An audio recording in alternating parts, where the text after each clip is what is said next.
आजकल पाकिस्तान के अंदर बहुत ज़्यादा बहस चल रही है कि अब क्या पाकिस्तान अपनी अफ़वाज को गाज़ा के अंदर भेजेगा। उससे रिलेटेड मैंने अभी कुछ दिन पहले रॉयटर्स की जो स्टोरी आई थी जिसके अंदर ये बात की गई थी कि भई पाकिस्तान के आर्मी चीफ़ के ऊपर बहुत ज़्यादा प्रेशर है गाज़ा के अंदर फ़ौजें भेजने से रिलेटेड। उसके ऊपर जो रॉयटर्स की स्टोरी थी उसका एनालिसिस मैंने आपके लिए ऑलरेडी किया हुआ है।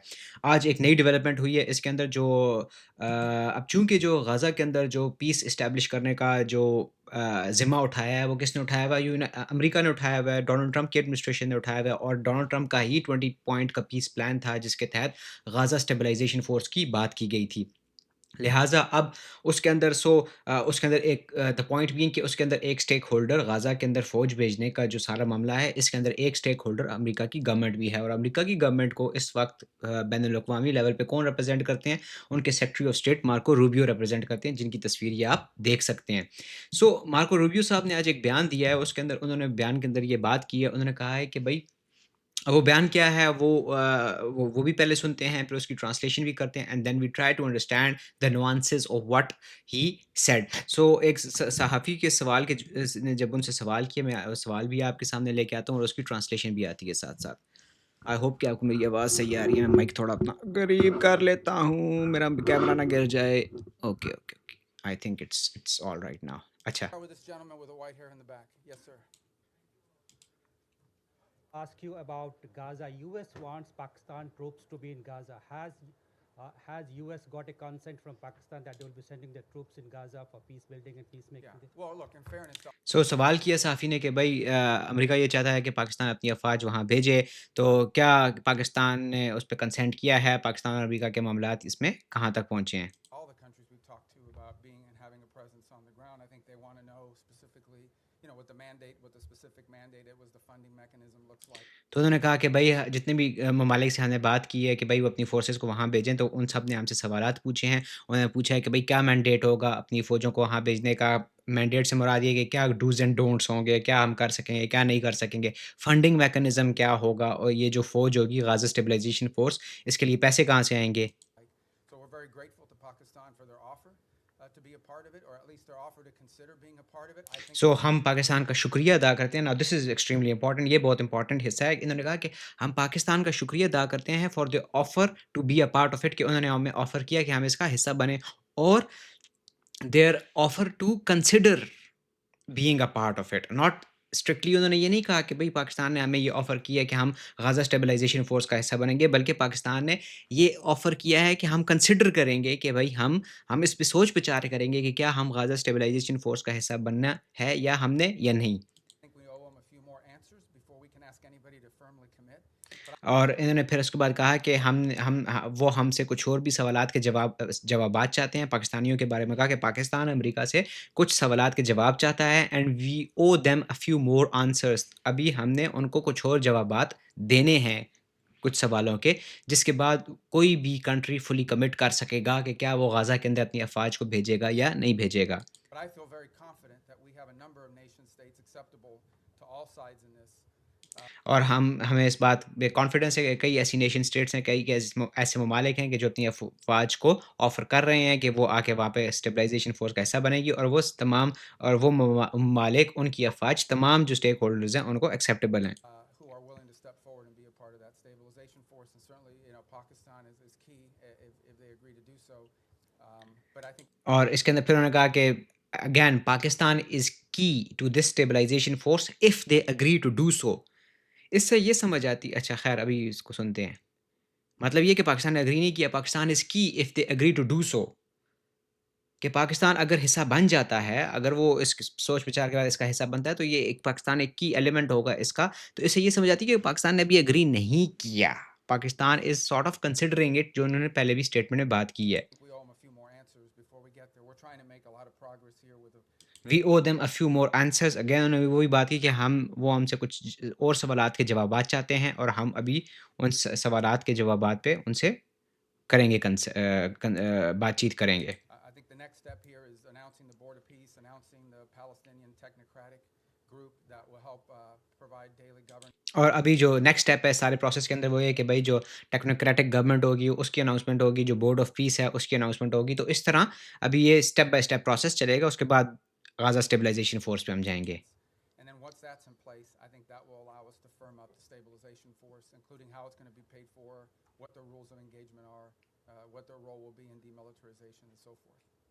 तो उसके बाद उन्होंने कहा कि भई फिर हम गाज़ा स्टेबलाइज़ेशन फ़ोर्स के ऊपर जाएँगे कि भई उसके रूल्स ऑफ एंगेजमेंट क्या होंगे, क्या वो क्या-क्या टास्क उसको दिए जाएँगे, कि वो कौन-कौन से टास्क वो पूरे करेगी। इसके अलावा उसकी फंडिंग कहाँ से आएगी, उसकी हायरार्की क्या होगी, स्ट्रक्चर क्या होगा, वो सारी बातें बाद में होंगी, पहले अभी और मामलात हैं। तो अगेन इसके अंदर ये आज डिस्कस करना इस वजह से ज़रूरी था क्योंकि इसको लेके कई बातें द पॉइंट इज़ कि I am not taking any sides here, not the side of Pakistan और not the side of entire state in this debate, but I am trying to make my own analysis here which is के इस सारे जो हुआ, ये जो इन्होंने बात की, इस बात से ये समझ नहीं आती, इस बात का ये मतलब बिल्कुल भी नहीं है कि पाकिस्तान ने एग्री कर दिया है कि वो अपनी अफ़वाज को भेजेगा। पाकिस्तान ने इनके मुताबिक इस बात पे एग्री किया है कि भई हम कंसिडर करेंगे आपकी इस ऑफ़र को कि हम अपनी अफ़वाज को वहाँ भेजें। आप अगर हमें चाहते हैं कि हम वहाँ भेजें अपनी अफ़वाज, तो हम इस आपका जो ये एक हमसे डिमांड है, हम इसको कंसिडर करेंगे और डेफ़िनिटली अगर पाकिस्तान इसको कंसिडर करेगा, तो पाकिस्तान को सोच-विचार करेगा इसके ऊपर।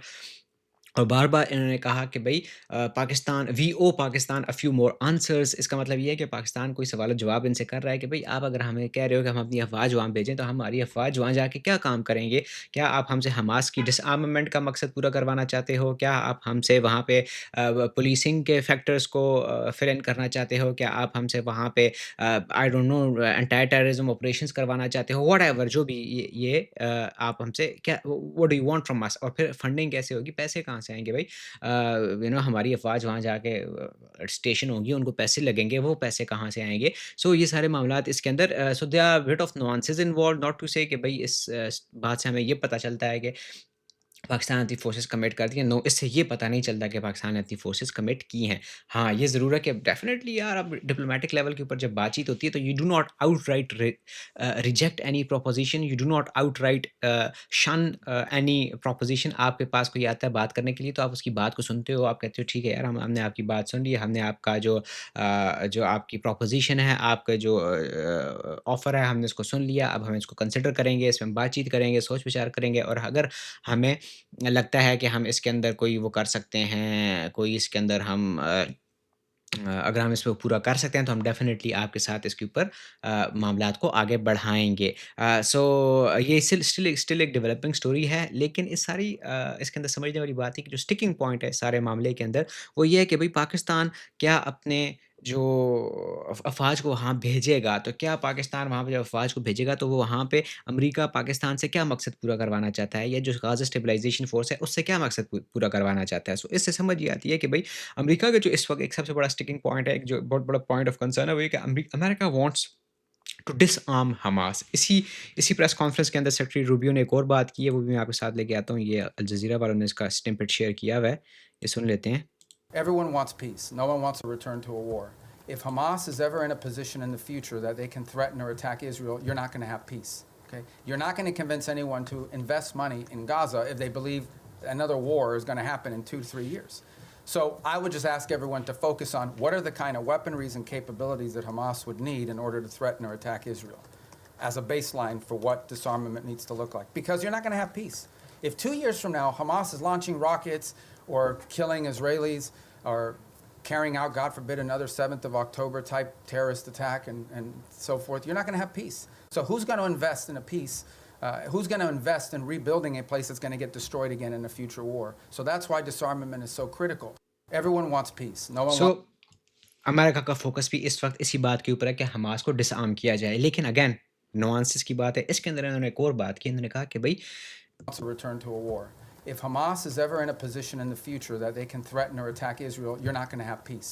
Okay? You're not going to convince anyone to invest money in Gaza if they believe another war is going to happen in 2 to 3 years.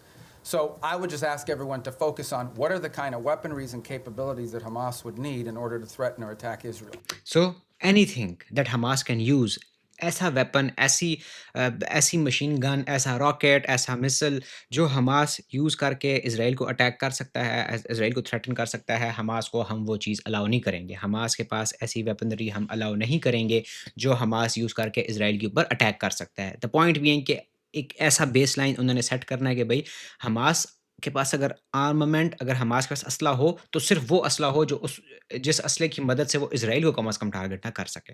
तो अगेन उन्होंने बड़ी रैशनल सी बात की, उन्होंने कहा यार हम इतना इन्वेस्ट करें पीस के अंदर, गाज़ा की रीबिल्डिंग के अंदर, डेवलपमेंट के अंदर, उसको उसको एक इंटरनेशनल हब बनाने के लिए सारा कुछ हम कर रहे हैं, और अगर आखिर में दोबारा से हमास के पास वो वेपन्स हों, कल को 2-3 साल के बाद जाके हमास दोबारा अटैक कर ले इज़राइल के ऊपर, तो वो जो हमने पैसे खर्च किए हैं वहाँ पे, जो लोग आके इन्वेस्ट करेंगे, वो तो तबाह हो गया। तो फिर ऐसी जगह पे तो कोई इन्वेस्ट नहीं करेगा। तो अगेन उन्होंने यही कहा कि भई डिसआर्मामेंट of Hamas is very critical. So the point is कि ये सारी जो पीस प्लान है, ये हिंज इसी बात पे करता है कि हमास डिसआर्म हो जाएगी, हमास के जो टीथ हैं, हमास के टीथ को रिमूव कर दिया जाएगा, Hamas will be what is वो क्या कहते हैं? Like I don't no, removing the teeth, मुझे मुहावरा भूल रहा है। एनीवेज़, तो दे वांट टू ओह या they want to defang Hamas, वो हमास के जो वेपन्स हैं उनको रिमूव करना चाहते हैं। अब ये कौन रिमूव करेगा? द पॉइंट इज़ कि कौन करेगा? अमेरिका ने खुद तो वहाँ पे फोर्सेस लेके जाना नहीं है, इज़राइल येलो येलो लाइन पे आके खड़ा हो चुका है, उससे आगे वो आ नहीं रहा।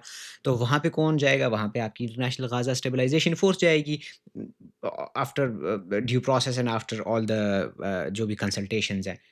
अब अगर ये स्टिकिंग पॉइंट है, अगर पाकिस्तान वहाँ जाता है, पिछली वीडियो में मैंने यही बात की है रॉयटर्स की स्टोरी के बाद, कि भई अगर पाकिस्तान वहाँ जाता है, तो लामहला तौर पे पाकिस्तान वहाँ पे हमास के साथ और pro Palestine and anti Israel groups के साथ कॉन्फ्लिक्ट में आएगी आपकी फ़ौज। और जब वो कॉन्फ्लिक्ट में आएगी, तो एट होम फ्रंट पे पाकिस्तान के अंदर लोग कहेंगे कि यार हमारी फ़ौज जो है वो अब जाके इज़राइलियों के साथ इज़राइल की आँख में हमास के खिलाफ लड़ेगी या उनके खिलाफ लड़ेगी। तो ये एक बड़ा ही एक एक डेलिकेट पॉइंट है। इसको कैसे मैनूवर करेगी पाकिस्तान की अफ़वाज, पाकिस्तान की leadership, we don't know. America को कैसे ये कन्विंस करेंगे कि हम नहीं जॉइन करेंगे, या करेंगे तो कैसे करेंगे, क्योंकि उस दिन जो ड्रॉप साइट की एक और न्यूज़ थी, उसके मुताबिक तो ये था कि भाई यूएस सेंटकॉम ने ये बोला कि भाई फ़िलहाल तो हम आपको ये नहीं कह रहे कि आप वहाँ पे जाके हमास को डिसआर्म करो, आप जस्ट जाके पुलिसिंग के जो वो हैं, लाइक जो पुलिसिंग के जो टास्क हैं, पीस एस्टैब्लिश करने के टास्क हैं, लॉ एंड ऑर्डर एनफोर्स करने के टास्क हैं, आप फ़िलहाल वो तो वहाँ जाके एस्टैब्लिश करो, एंड देन बाद में हम देखेंगे। सो ये एक लेटेस्ट इसके अंदर डेवलपमेंट हुई है। लेट्स सी पाकिस्तान इसके ऊपर क्या पाकिस्तान इसके अंदर क्या वो करता है, फैसला करता है, पाकिस्तान इसके ऊपर क्या बातचीत करता है, क्या इसके ऊपर फैसला लेता है। आपके जो फील्ड मार्शल आसिम मुनीर हैं, वो लिबिया भी गए हुए थे। I don't know why he went to Libya, कोई उसके अभी तक मेरे सामने इस तरह की खबर नहीं आई। डेफिनेटली, क्योंकि लिबिया भी एक वॉर जोन रहा है पिछले काफ़ी अरसे के अंदर, वहाँ पे खलीफा हफ्तार हैं। लेट्स सी पाकिस्तान लिबिया के साथ क्या करना चाह रहा है, मे बी लिबिया को ऑन बोर्ड लेना चाह रहे हैं गाज़ा स्टेबलाइजेशन फोर्स के अंदर इंक्लूड करने के लिए। Could be anything, could be anything, we don't know. This is just a this is just a wild guess from my side. But Pakistan जहाँ पे अगर वो पाकिस्तान वहाँ जाता है गाज़ा स्टेबलाइजेशन फोर्स के अंदर, तो वहाँ पे अगर पाकिस्तान की फ़ौज आर्मीज़ वहाँ पाकिस्तान की आर्मी अगर वहाँ पे स्टेशन होती है, तो it is not only going to क्या कहते हैं कि हेल्प इन एस्टैब्लिशिंग पीस, और वो सारा कुछ पाकिस्तान वहाँ पे और भी कई मामलात वहाँ पे कर सकता है, विच जो अभी मैं इस तरह कैमरे पे बात नहीं कर सकता। एनीवेज़, सो ये बातें चल रही हैं। लेट्स सी व्हाट हैपेंस, क्या चलता है, लेट्स सी इसका क्या होता है। बट ये सेक्रेटरी रूबियो की जो स्टेटमेंट थी, ये इंपॉर्टेंट थी डिस्कस करनी आप लोगों के साथ, एंड अपना ख्याल रखें। I will bring you more.